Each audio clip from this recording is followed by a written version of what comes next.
just taking your names down as attendance.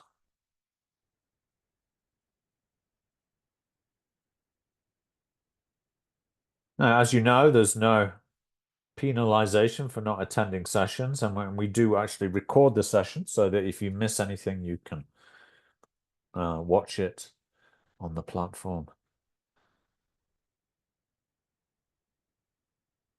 And if you're not quite sure where to find the recordings, I'll show you later. All right. Hi, Andrea. Good, you could join us. Okay, so this is where we are today. We're doing what is text, reading skills, and pre-while and post framework. Okay, perfect. Yes, sorry for the That's late okay. because I arrived from work. All right. There's the link to the glossary in case you need it. Okay, so let's begin. We're going to start with texts.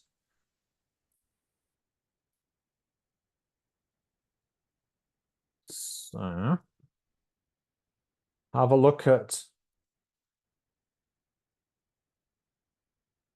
these kinds of texts and decide which ones are written, W, which ones are spoken, S, and which can be both. Write W, S, or B on the lines. Do this individually, and then we'll compare answers in small groups, probably in pairs or trios. Then discuss the question that follows. So it's on, for this, you're going to need the handbook. And it's Unit 7. It's the one after Lexis. Huh? Can you give me your thumbs up when you have it, please? Show me your thumb. Let me see your dedo grande. Thank you, Liliana. Thank you, Virginia. Gloria has it. Just waiting, Emmanuel and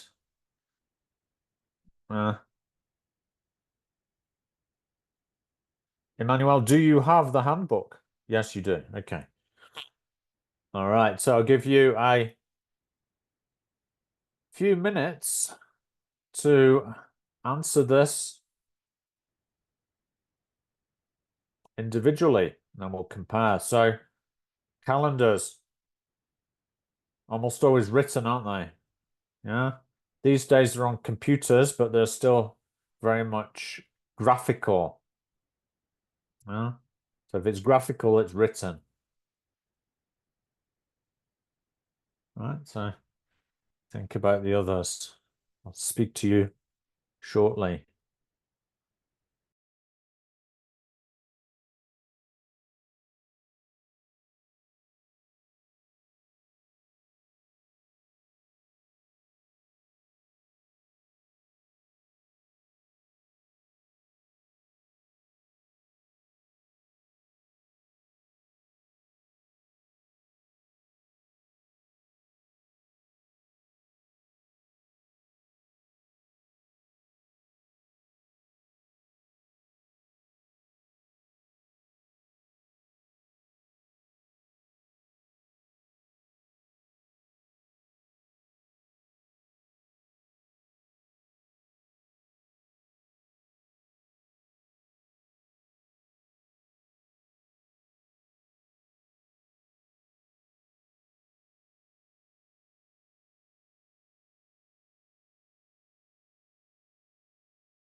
If there's some words you're not sure of, you can check in a dictionary. Riddles are like acertijos, aren't they? Things you have to, like a. Have you ever seen that film, or read the book, The Hobbit? Well, Just the Golem, movie. yes, yeah, Golem, I read that book. yes, yeah, and there are acertijos in there, aren't there? There are riddles in there. It's like a trick between Bilbo and Gollum. So I think it's Bilbo has to answer some riddles in order to get the ring. Yes.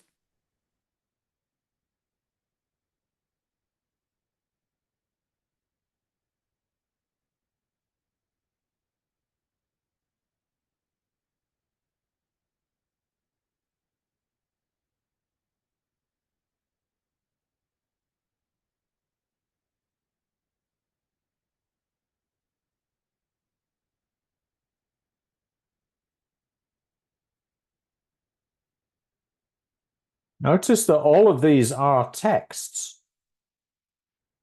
It's just that some are written and some are spoken.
That's 5 minutes up. I'm going to put you into breakout rooms. Don't worry if you haven't finished, because you can discuss for a few minutes with your partner what you think they are, whether they're written, spoken, or both.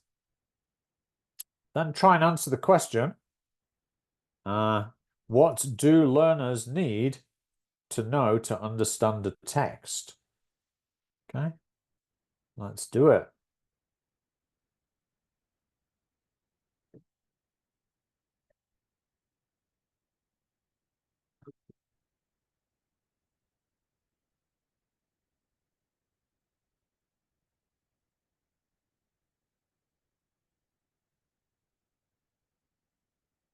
Hi, Liliana. Are you having problems with your internet? Is it frozen?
quick answer check. These are the suggested answers. You may disagree with some of them. Yeah, something like instructions, I would say, yeah, could be both. Because often these days you can listen to instructions, can't you? Yeah, maybe a recording of some instructions. Conversations are usually spoken. Someone pointed out that you could see a conversation written in a course book, but it's not the usual way that conversations are carried on. It's not the most authentic and natural way. So it's usually spoken for that. Yeah, personal introductions, I would say B. Notices. Someone said possibly both. But a notice, if you look at the definition of notice, it's in the dictionary. Possibly thinking of like noticias, but it's usually a board, a piece of paper, information or instructions. Right, there was like a large notice on the wall saying no parking. So it's usually written. Yeah. Next one. Timetables, yes, written. Rhymes. But rhymes, yes. Mainly because they're meant to be read out. In voz alta, right? So that's why I put S, but I suppose you could have them written in a poetry book. So then, but even then, the purpose of them is to be written. It's to be spoken. It's a bit like poetry. Yeah. Okay, you can write poetry, but the idea is that it's supposed to be spoken. Fragments of stories. Yeah. Public signs will be written. Maps. Yeah. A brochure really has to be written. If you look at the definition. Brochure is a small advertising booklet. And what about tales? I put spoken because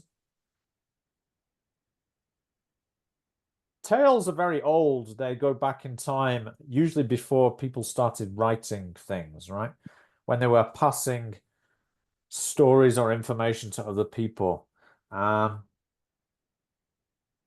look at the verb that often goes with tales. It's tell a tale. Yeah. So I would say a tale is usually something that is spoken.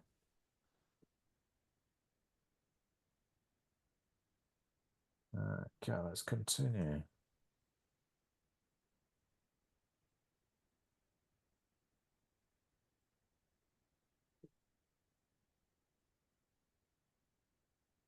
Catalogs, W. Anecdotes, possibly both. But anecdotes are often spoken, and you often tell an anecdote in a conversation. I have one question. Why would map be written? Well, have you seen many spoken maps? Did you say map? Yeah. Well, But have you? Google Maps, That's written. It's graphical, isn't it? It is a normally spoken in Google Maps. Okay, but that would be the instructions, wouldn't it, of how to get to a place? Yeah, but the actual layout of the streets or the geographical features or topography, right? That's usually in the written form, isn't it? So Okay.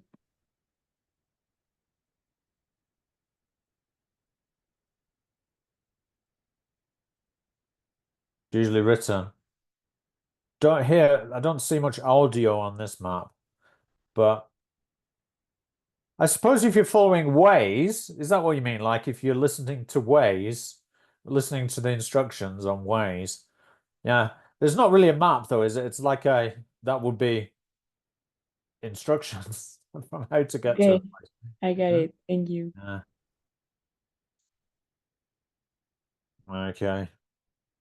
Things like personal notes these days are often spoken, aren't they? Because you can record them. Yeah.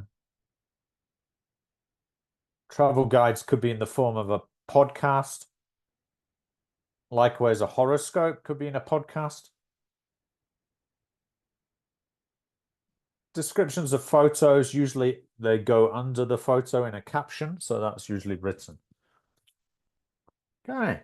Did you come to any conclusions about this question? What do learners need to know to understand the text, whether it's written or spoken?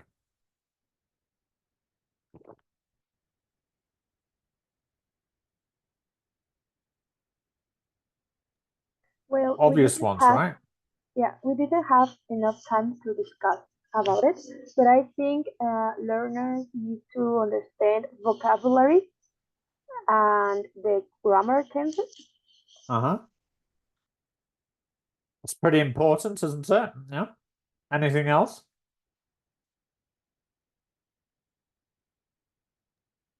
Also, the how you need to do each of one of them, because in the instructions they need to have like a certain steps, and it's not the same as if I do a recipe or a menu or Yeah. an email. For example, emails, there's for example, in the book that I use with the previous year that I have right now, there's a part where I say how you need to write down an email.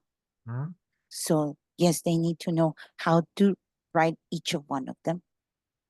Yeah, so it's like familiarity with the text type. Yeah. Isn't that? It's like that's like a cultural thing though, isn't it? Because okay, there may be not much difference between the Spanish speaking world and the English speaking world about the text types. But if you go to China or Japan, right? They have a very different sort of idea of how a text should appear, right? Like an email or I don't know, just something like. So yeah, I mean, knowledge of the text type is pretty important. That's a good point. Any other things that people need to know to understand the text?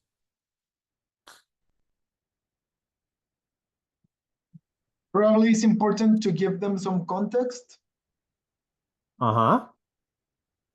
about Right. Yeah, the context in which the text appears, right? Well, the social situation in which this text is used. I think that's a very good point. Yeah. Any other things? I think we need to consider the English level because sometimes we can see maybe, I don't know, instructions for basic levels and advanced levels. So that could All right. be an important point.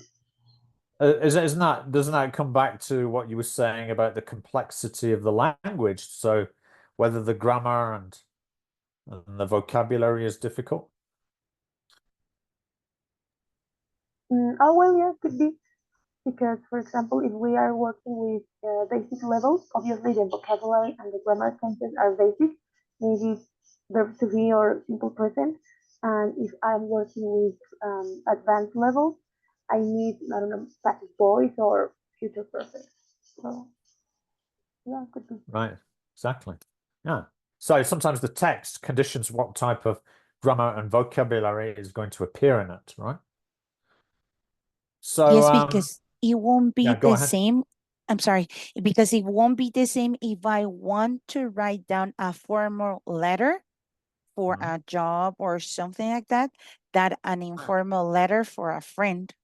So Right. the vocabulary and also the grammatical structures are going to be different.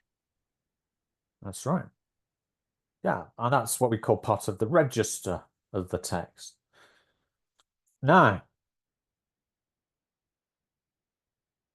so I think we've kind of covered some of this, but we missed one or two points perhaps. We've mentioned where and when the text occurs. So Emmanuel, I think you got that one. We didn't really mention who the writer is and who the speaker is, right?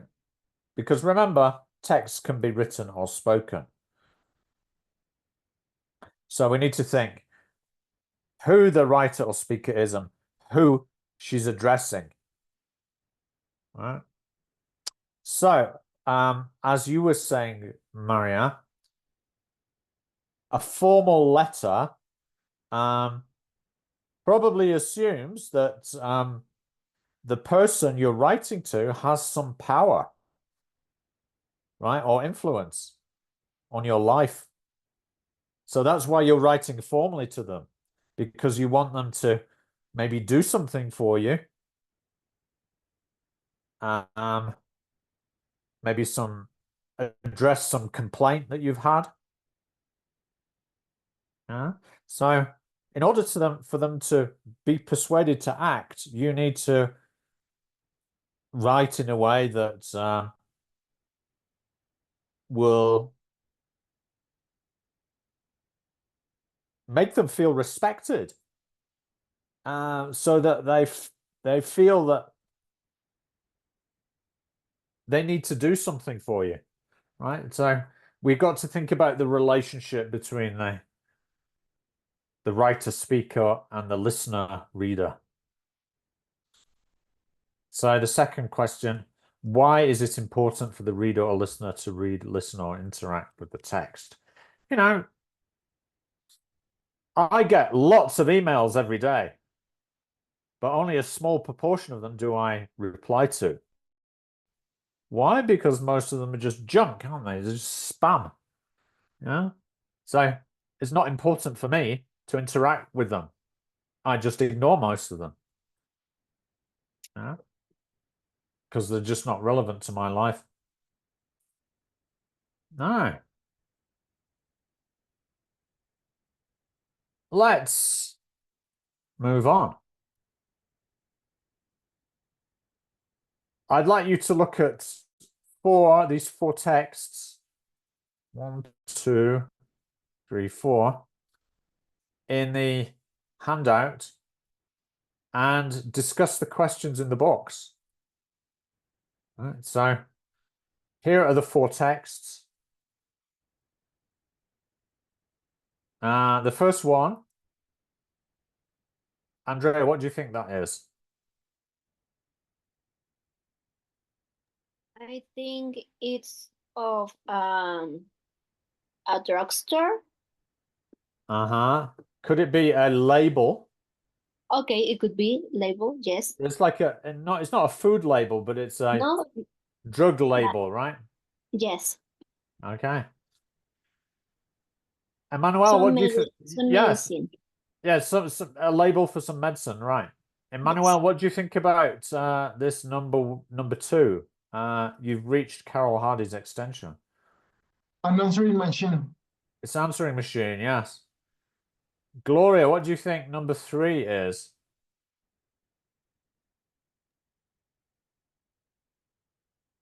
I do think maybe it could be a conversation. Yeah, but what's the situation? That someone needs to be on the 7th floor. Yeah. So is that actually on the floor, or is it in a elevator. That is the thing that only says floor. So I suppose that it has to be like a building Yeah, with but it's floor. is it on the floor or is it in an elevator that the conversation is? Ah, elevator. I understand now. In the Yeah, elevator. Yeah, yeah. I So understand. you're pressing the Uh-huh. elevator, right? Floor 7. Yes. Yeah. 7, please. Yes. In the elevator. And Liliana, what's this last one? I think could be a personal note or a to-do list. Yes, it's probably just like a to-do list, isn't it? Right? That we all make at the beginning of the week, right? Maybe Sunday night or Monday morning. You make a list like that, don't you? Now, okay, so I'd like you to work with your existing pairs in the breakout rooms and try to answer these questions. Okay? The questions are where and when the texts occur. So we've kind of addressed that already, but think about who the speaker is or writer is. Who is the person she's addressing? To whom he or she addresses? Why is it important for the reader or listener to read, listen, or interact with the text? Okay, put you in breakout rooms a few minutes to discuss that. Here's the questions. It's a good idea to share your screen when you're in the breakout rooms, yeah? It makes it easier. Okay, I'll give you about 5 minutes. It shouldn't take you much longer than that.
All right, let's split the task up. So, Gloria, Liliana, and Virginia, can you tell us about 1 and 2? That one in number 1, we say that when or when or where. When we don't have it, but the where, it could be in a hospital or maybe in a consultation. Any could be any consultation. The second question is who the writer. It is Miles Inc., the one that did the medicine or the drug. Pharma To- company, yeah. Pharmaceutical company. To whom? It could be any medical staff or a sick person that needs to follow the instructions. And why? Because it's important that the terms and conditions, and for example, there in the storage, how needs to be storage, what is the content, how much content it is, and also because also by law needs to have the USA law prohibits dispense without a prescription, so it has to be the Yeah, terms and I think it's an conditions. antibiotic as well, isn't it? So Yes, yeah, people have to be careful ciprofloxacin. with that, don't they? Yeah. So not to overuse the antibiotics, or they can Mm-hmm. Yeah. That is what give we have. too much resistance to bacteria. Yeah. Yes. Great. What about Liliana or Virginia? Can you tell us about number 2? Yeah, we were discussing that it's a random person that couldn't find Carol, maybe in her house or in her office, and she just left a message on her phone or on the picture. Yeah, on the phone. On the phone. Yeah. It could be, I think it could be when you finish the phone call or when you call down and it instantaneously there's a message in your phone with a written text. Yeah. Yeah. Who will it's who the speaker is talking to? Well, Carol, no, a random person. To whom? To Carol Hardys. And why? Because she's not answering.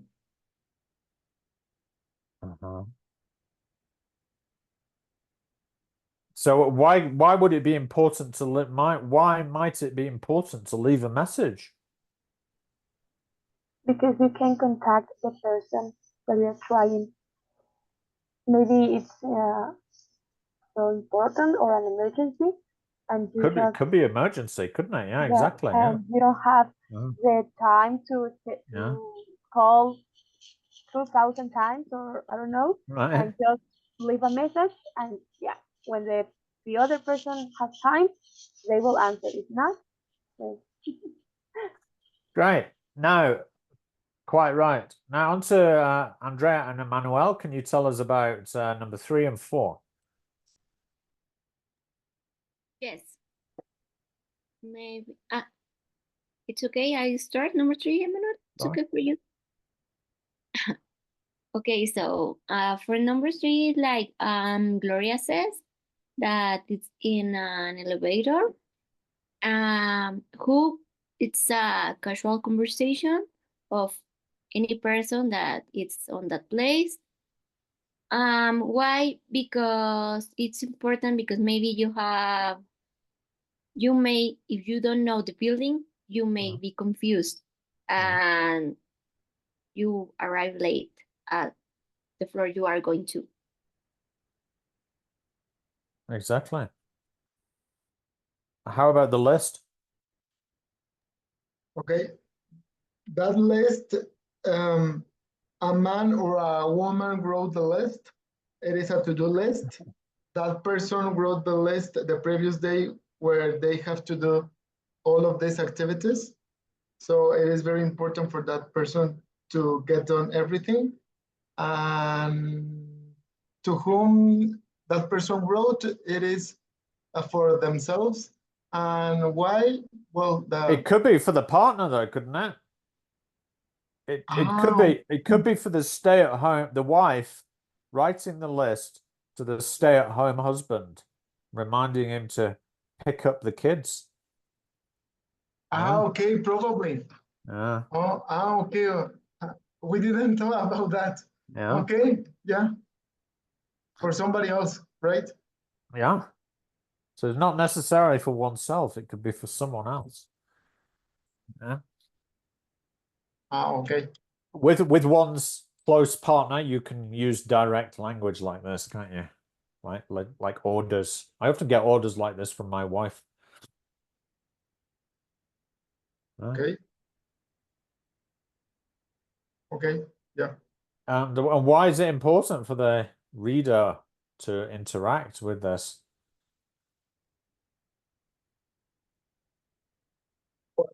For not to forget anything.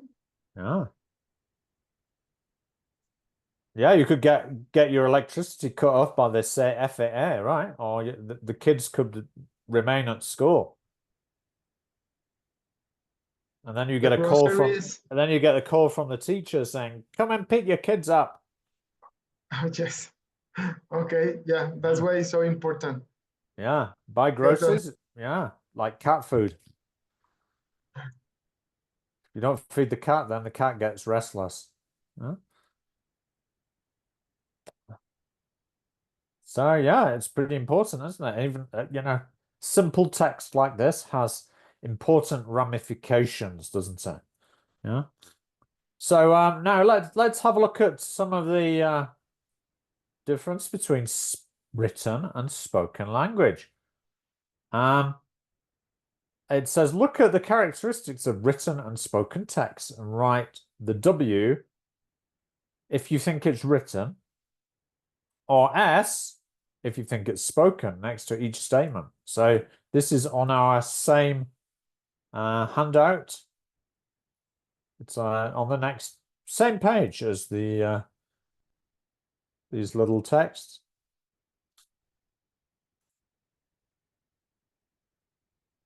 Okay, so first one, that's a characteristic of speech, unclear sentence division, right? Now, in speech, we don't even necessarily call sentences sentences because sentence usually has a capital letter and a full stop or period at the end, right? And it usually has a subject, verb, object structure as a minimum, right? It can have other structures as well, but it needs to be a sentence. That's the definition of a sentence. But in the spoken language, it's different, yeah, because it's not always easy for us to identify what the sentence is. So that's why we call them utterances in speech, yeah? Utterances. So when we're talking about speech, we don't necessarily call them sentences, we can call them utterances. Okay. See if you can put an S or a W next to the other statements here. I'll give you 2 or 3 minutes. We'll check the answers open class.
Who thinks they have the answers? Anyone want to venture a guess? Yes, me. Go on then.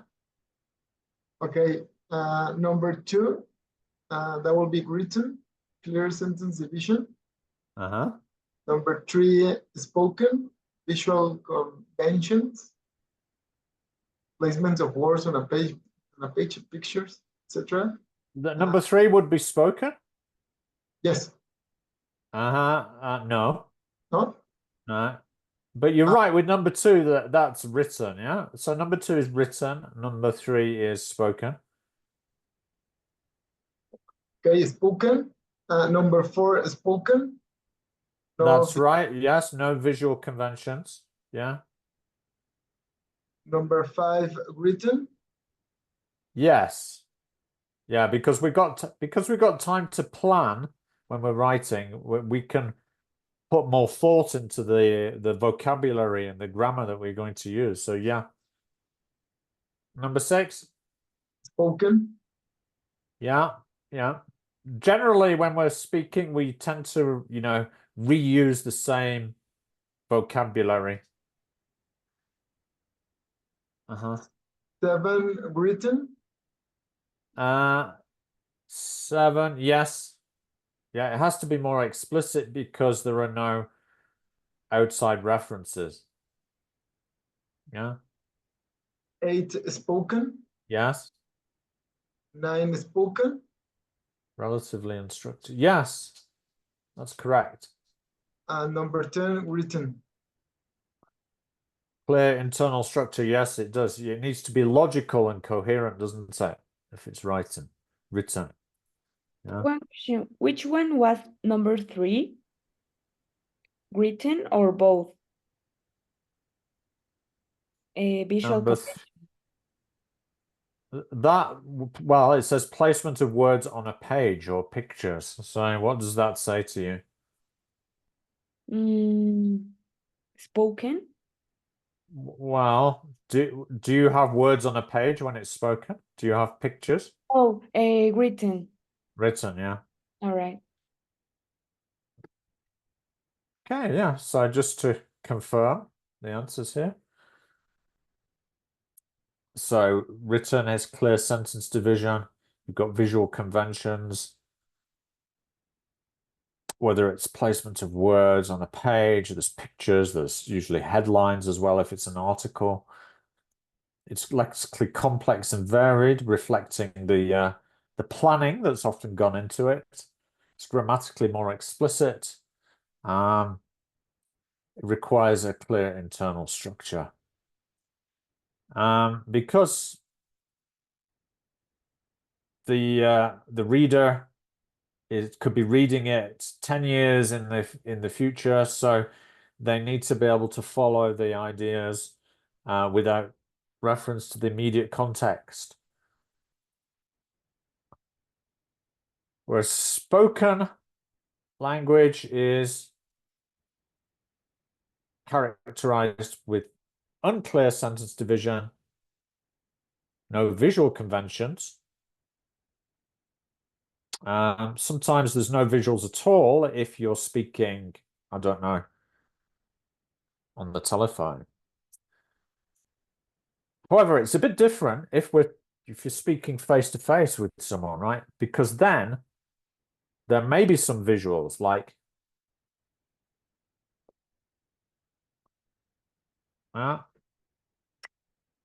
body language and stuff, facial expressions. So maybe it's not completely true to say there's no visual conventions. It's going to vary from culture to culture, isn't it, what those visual conventions are. If you're Italian, you usually do a lot of this. Yeah. If you live in Mexico City, we all know what that means, right?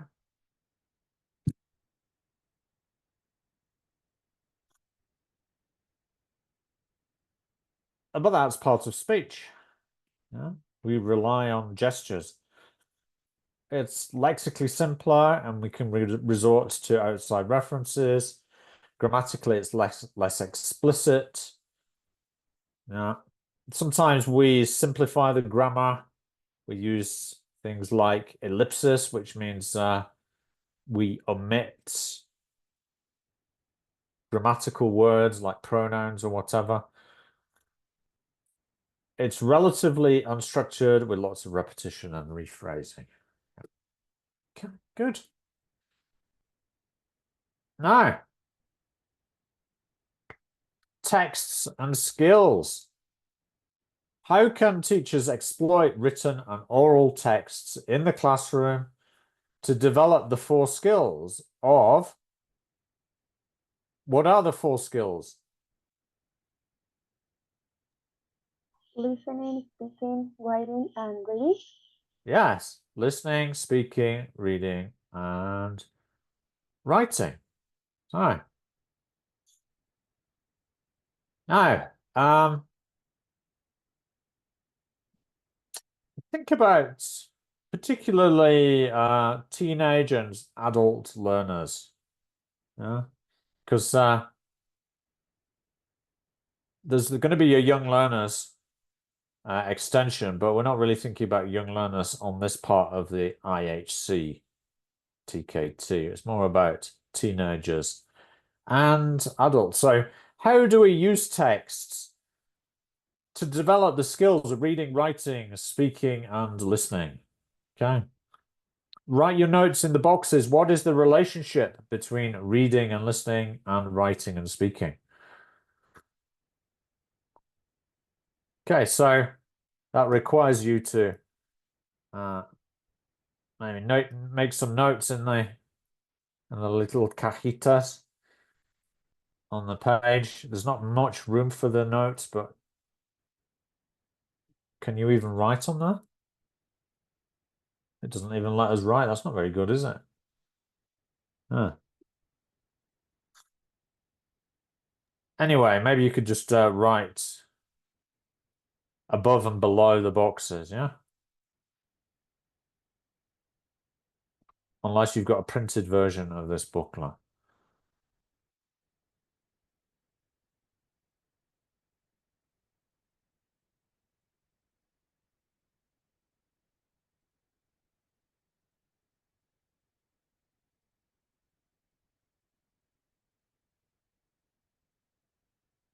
So I'll give you a few minutes to think about this question individually, and I'll put you into breakout rooms to discuss them.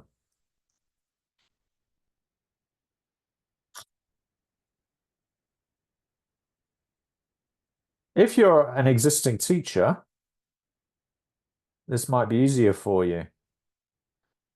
Gloria, you're an existing teacher, right? Yes, from middle school, 2nd and 3rd grade. Okay. So you'll already use texts to some degree, won't you?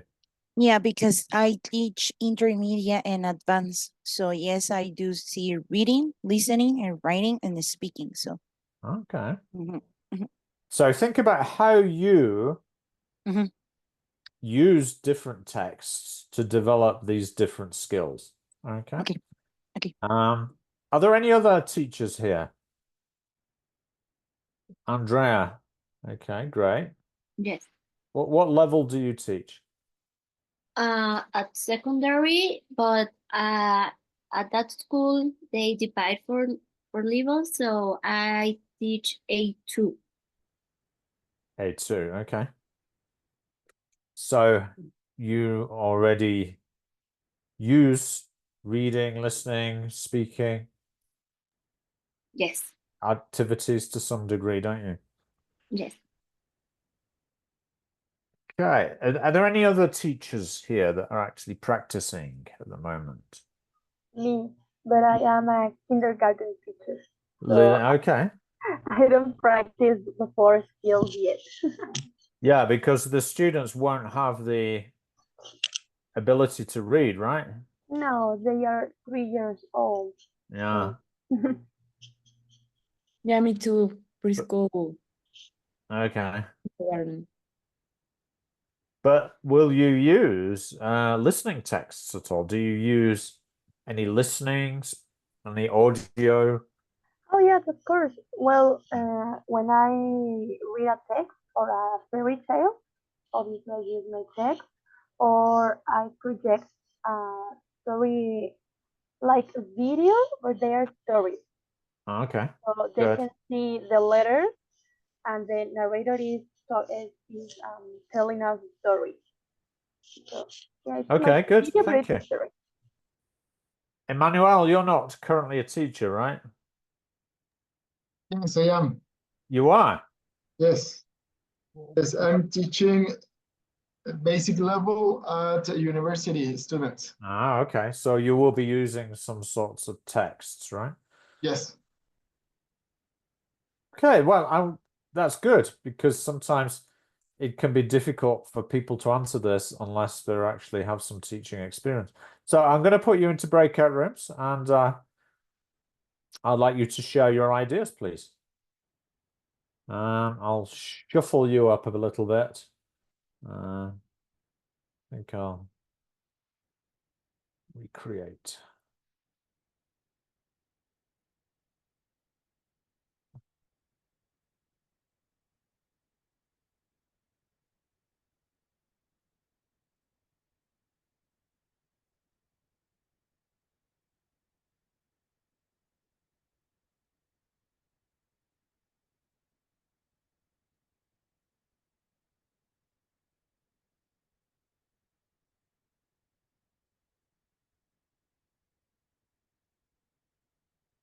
All right, let's go into the breakout rooms.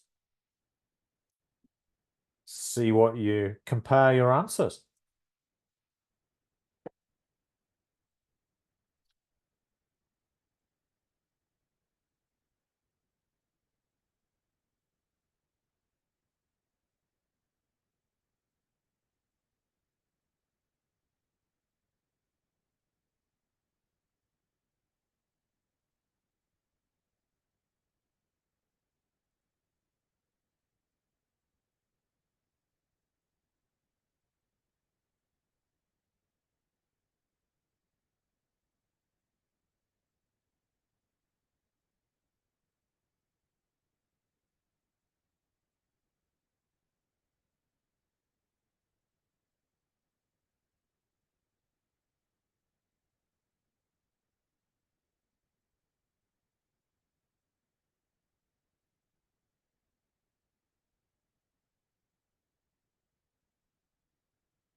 quick feedback then. So, Emmanuel, Gloria, and Liliana, what conclusions did you come to regarding the question? How can teachers exploit written oral texts in the classroom to develop the 4 skills? Is this okay if I start with Yes, my of team? course. What we came up to was the relation between writing and speaking. You can make the student first with the reading, practice the grammatical structures, vocabulary, and also how they can structure ideas in their mind to put them on paper. After that, if we make them to do or to express or to expose those ideas, that we develop the speaking. That also is going to have the practice of the language and the pronunciation. And I, as an example, you have a text about memories, and if scientifically we tend to remember very different things as it actually happened. So maybe what you are remembering, it's not the truth. So taking that in mind, or that statement in mind, you can ask the students to write down 2 stories, 2 short stories. One is true and the other one is fake. And once they finish, you ask them to read it to everyone, to the whole group. And from there, yes, indeed, the group can guess which one is fake and which one is truth. And with all of them, you can practice their writing, the speaking, also their reading and listening. And all of them are going to practice all of that at the same time. That is what, and that part, that is what we came up. Well, I like that idea that, yeah, that you can combine writing and reading and listening and speaking in the same class sometimes. It's what we call an integrated skills lesson. Good, thank you. What about Andrea and Virginia? Did you come to any conclusions? Yes, but we did something different. We were thinking what we need to learn that skill. So in reading, we wrote reading comprehension and the use of vocabulary, and listening comprehension and fast thinkers. And in the second part, writing, we wrote grammar, spelling, and I think that's all. Use of English. And on the speaking part, we wrote phonetic, grammar, and vocabulary. Okay. Now, it's interesting that when I speak to teachers, they often come up with things like, oh, grammar and vocabulary is very important for reading and listening. Yeah, but that's only one small element, guys. Okay, there are other elements of reading and listening that you have to take into account, right? So I think what we need as teachers to do is develop different processing techniques, right? For both reading and listening. We're focusing on reading today, but you will look at listening as well, okay? So you need to consider top-down processes. And then you also need to think about bottom-up processes. Now, bottom-up is what you're saying when you're talking about grammar and vocabulary.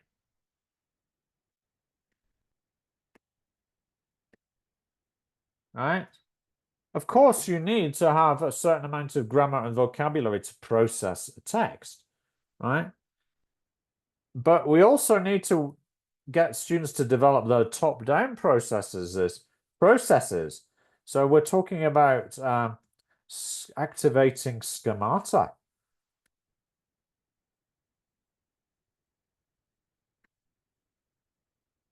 And gist reading or gist listening. What we call skimming. Now, I'm sure when you were at primary school or secondary school, right, when you started learning English, they got you to read in voz alta, right? Now that's fine with younger learners, right? Because they very often need to develop these bottom-up processes, right? From the bottom and then go upwards. But adults, really, we don't read like that, right? We work usually on top down first, right? So we start with the big picture and then we work down. It's like an inverse triangle. Okay, so when we're thinking about adults and teenagers, we need to be thinking more about top down first and then bottom up. Okay. This will become clearer to you as we go through today's session, okay? But possible answers to what we've talked about in this last activity are the following. So we can use reading text to develop sub-skills of reading, such as gist, skimming, scanning, which means reading quickly to try to find the specific information. Reading for detail, which means reading a sentence closely to get as much information as we can.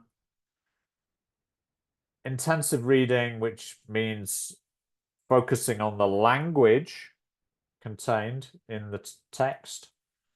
And reading for inference,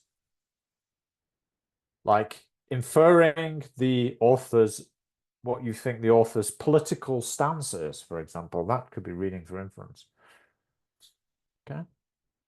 Now, audio text can be used to develop similar sub-skills for listening. So we talk about listening for gist, listening for detail, and listening for inference. Now, speaking involves listening and writing involves reading.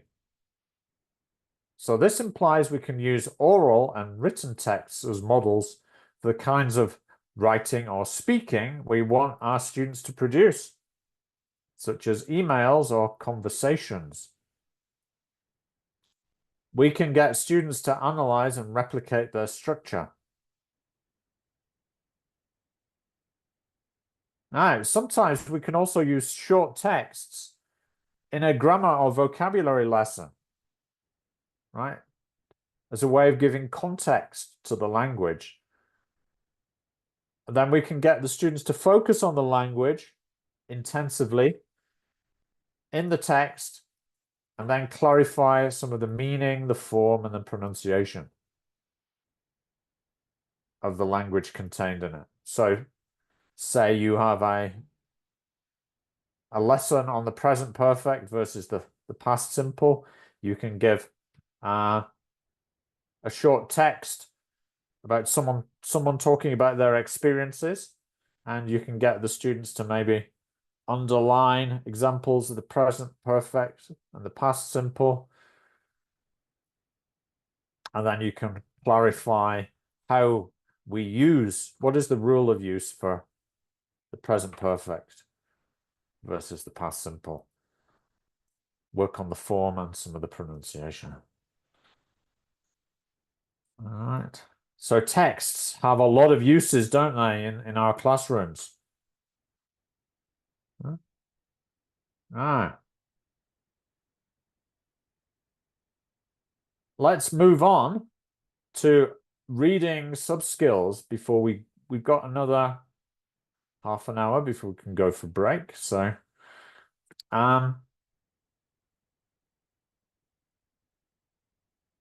let's do this open class, the next one. This is Unit 8.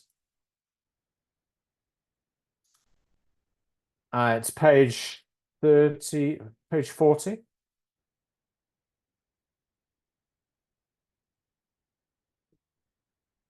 Here's a sentence. The boy was surprised because the girl was much faster at running than he was.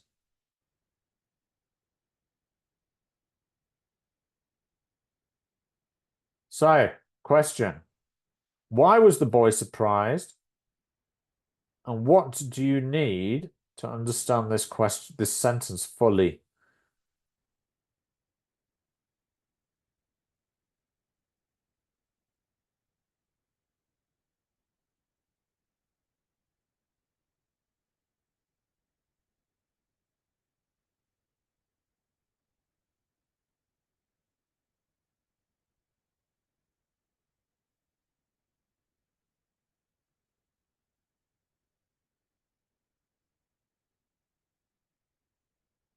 Just going to put it on the PowerPoint on the big screen so you can see it better. There we go.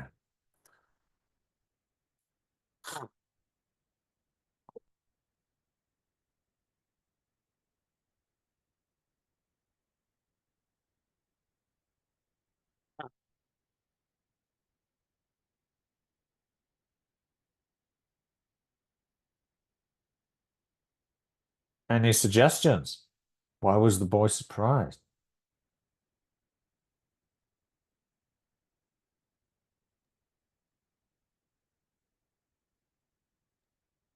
Because the girl was much faster. Why is that surprising?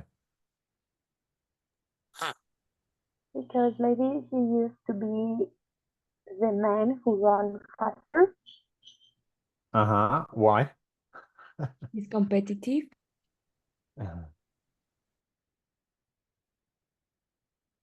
We don't know really because we have not all the context of the story. Yeah. But in general, is it kind of a general truth that men are faster at running than women?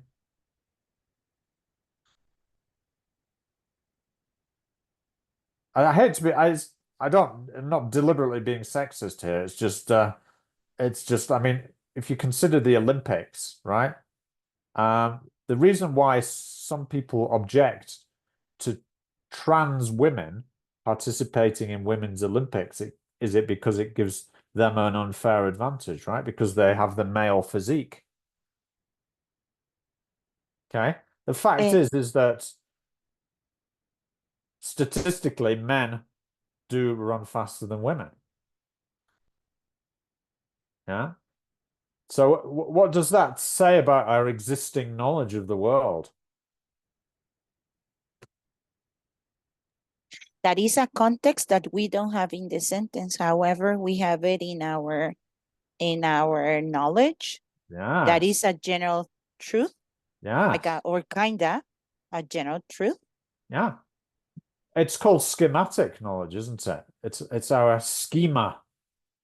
Yeah, our knowledge of the world, how the world is. And when we approach a text, we're often that's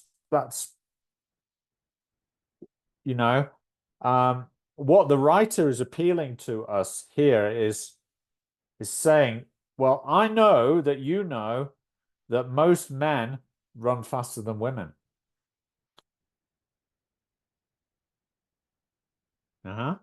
But like this is an exception. All right. So already our interest is piqued. We're already interested. Why was the woman better than the boy? Yeah. So I think we've already talked about their background knowledge, right? Our knowledge of humans But there are other things as well. What else do we need to know to understand this sentence fully?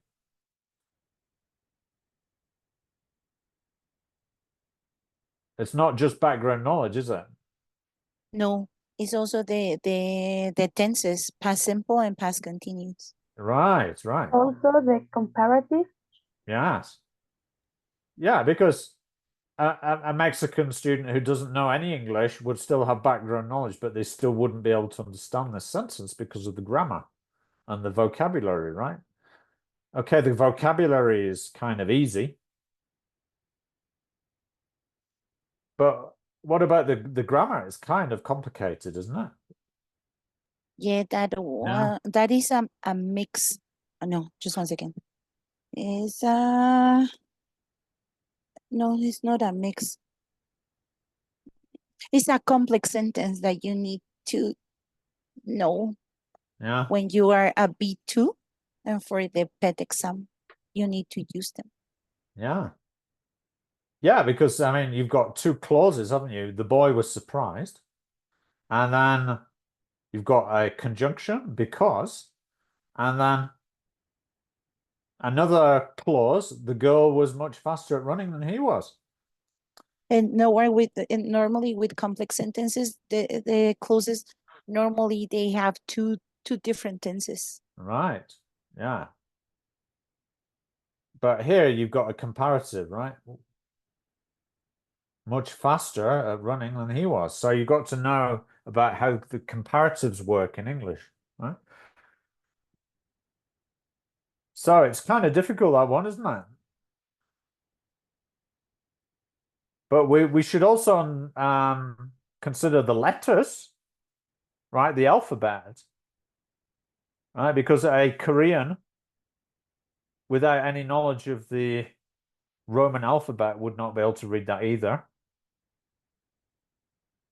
Yeah, or a Japanese person without any knowledge of the Roman alphabet. So that's what we're talking about, the bottom up here. Remember, top down, bottom up. The bottom up is the letters. Yeah. We also need to know that the letters join together to make words. The sentence reads from left to right. Yeah, that's also bottom up. What the words mean. The individual words. And then there's the grammar of the words in the sentence and our sociocultural assumptions, our knowledge of the world. Yeah, so there's a lot involved in reading, isn't there? And listening.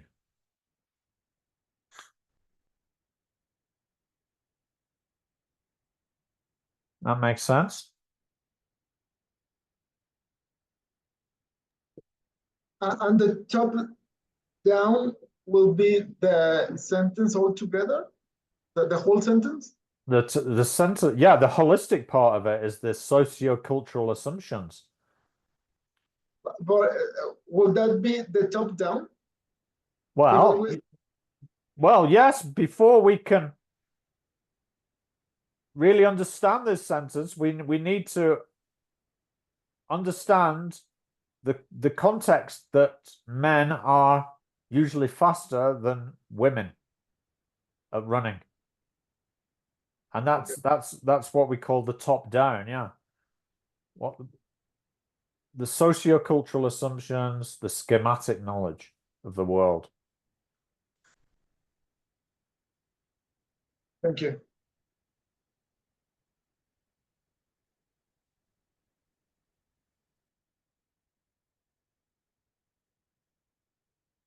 Okay, so this is the next stage. The boy was surprised because the girl was much faster at running than he was. Then he found out that her mother had won a medal for running at the Olympic Games.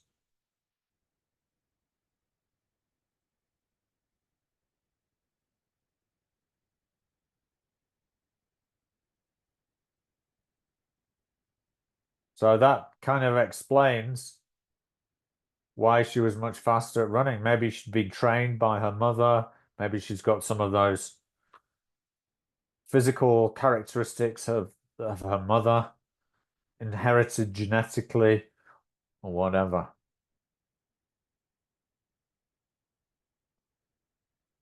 So then we have what's called cohesion, coherence and cohesion. Because reading also involves understanding the connection between sentences.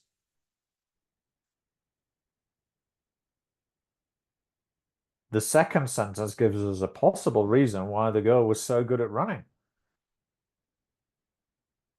This means we use our knowledge of the world to see the connection between these two sentences.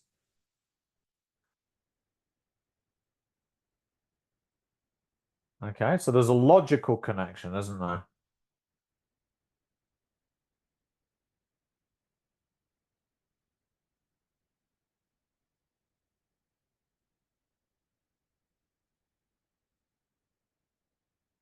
So coherence means that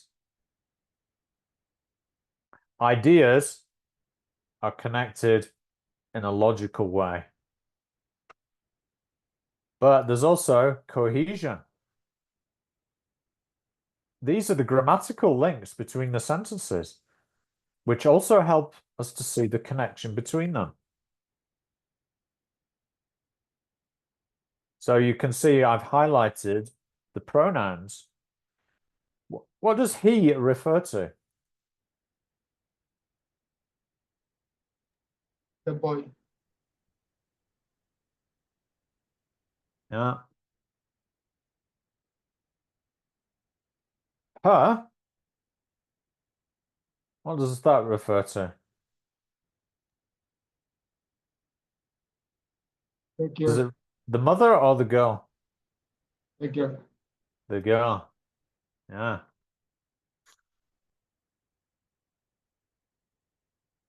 Now, this can be a problem between languages, can't it? Because I don't know about you, but some of my students confuse the pronouns he and she and his and her.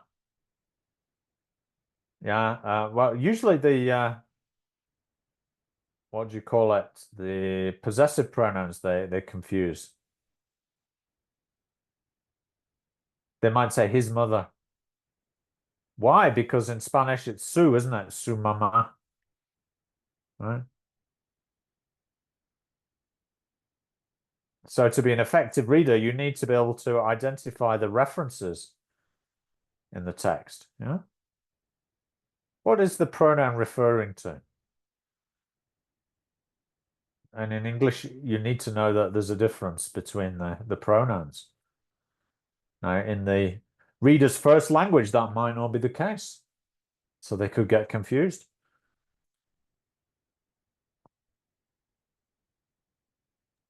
And that is very common for the pronouns.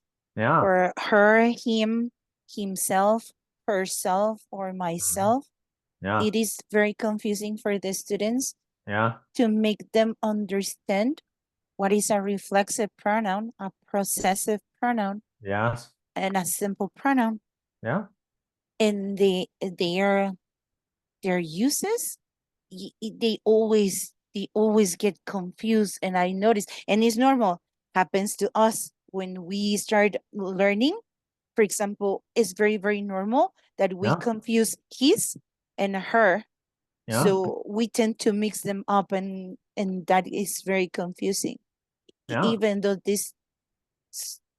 and maybe, well, not for maybe, for a native speaker, it will be very, very simple, his and her. Yeah. But for us, it is very confusing when we learn the difference between his and her, Yeah. how to use it. Yeah, okay. Yeah. So we need to point that out to readers or listeners. So that takes us to reading subskills. When we read, we do not necessarily read everything in a text. What we read depends on why and how we're reading.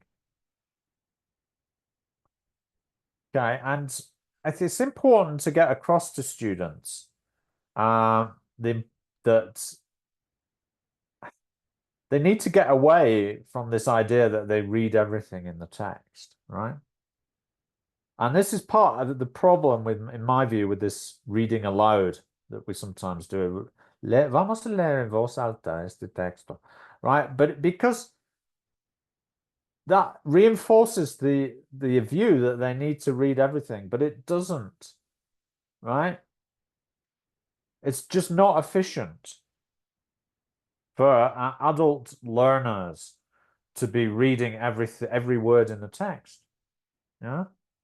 Now, if you ask a lawyer, this is obvious to them, right? Because I studied law, and I found out through bitter experience that you cannot read everything that you're assigned, right?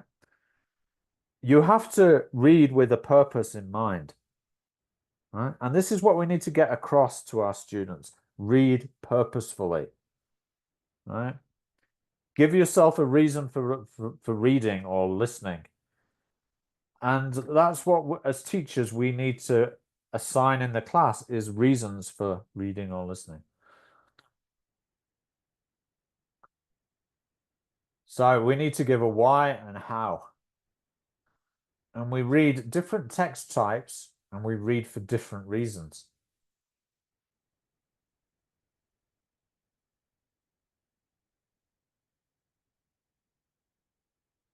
So we've mentioned these different text types earlier. All of these are different from one another, and they have different lengths, layouts, topics, and kinds of language. So learning to read also involves learning how to handle these different text types.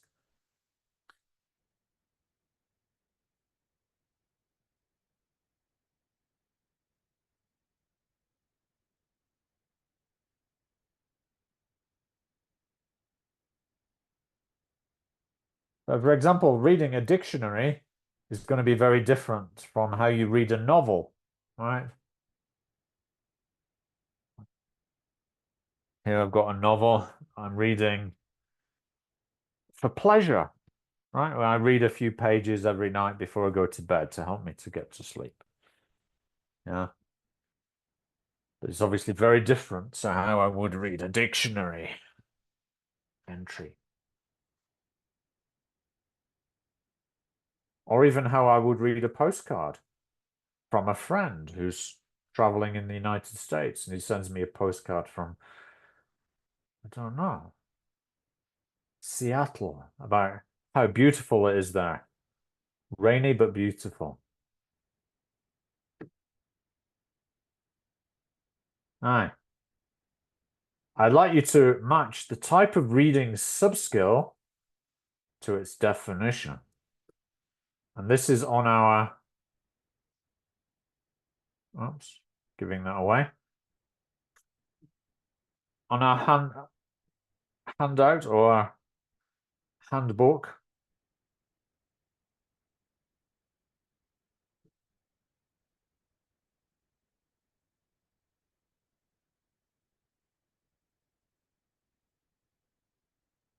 So we've got to match the type of reading subskill to its definition. Please do this individually, and I'll check back with you in a couple of minutes. Okay, thank Shouldn't you. take you long.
All right, so how did you get on?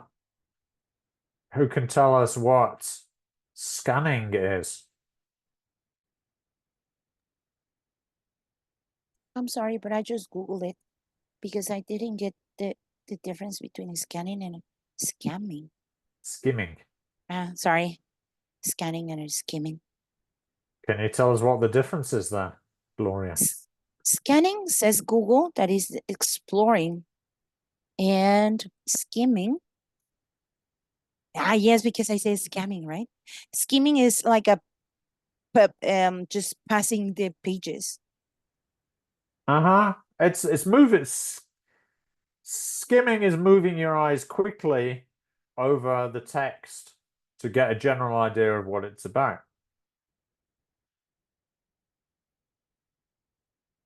The example given, you do this when you look quickly through a book in a bookshop to decide if you want to buy it.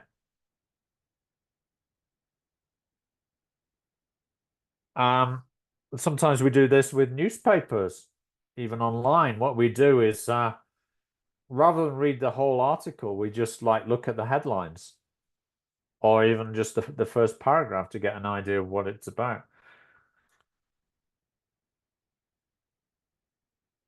Someone put their hand up for scanning.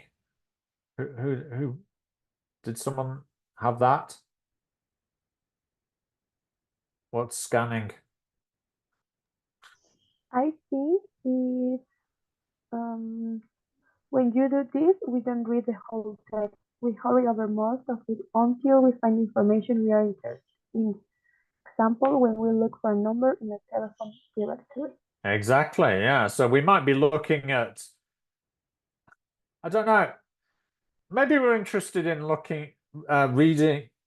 buying a computer, and we want to look at how much RAM memory it's got and what other kinds of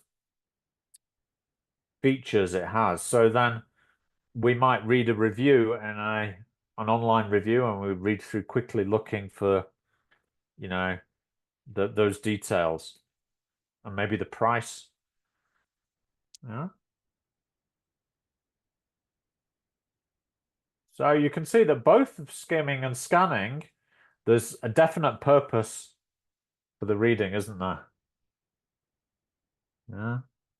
We're not reading the whole text.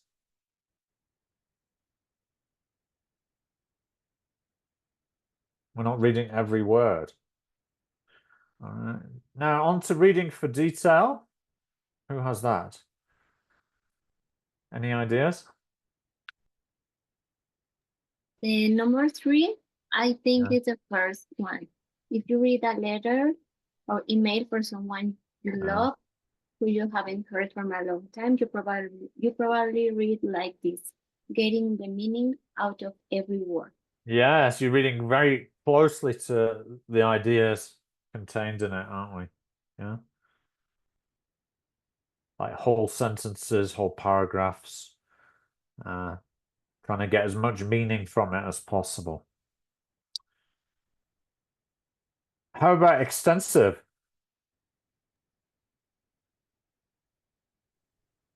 Involves reading long pieces of text, for example, a story or an article. Yeah. So yeah, as you read, your attention and interest vary. That often happens to me with novels, yeah? Sometimes I lose interest in... I've been reading this book for about 6 months. I'm still only halfway through it. Sometimes it gets my attention. I'll read longer bits, but yeah. But in general, extensive reading, we don't normally do it in the classroom. Yeah, we often assign this to students to do outside the classroom, right? Like, okay, students, find a novel that you like and write a review about it, right? For homework. And then intensive reading.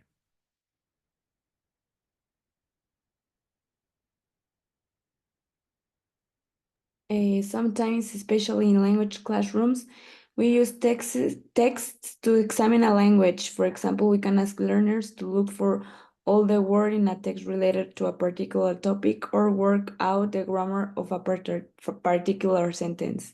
That's right. So, as I mentioned earlier, you could get the students to maybe underline all the examples of the simple past and circle all the examples of the present perfect in the text, right?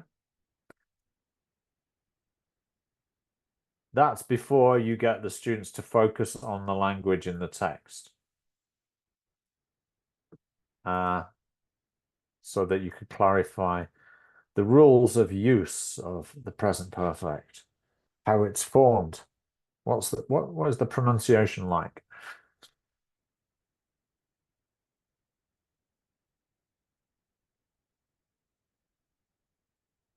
Okay.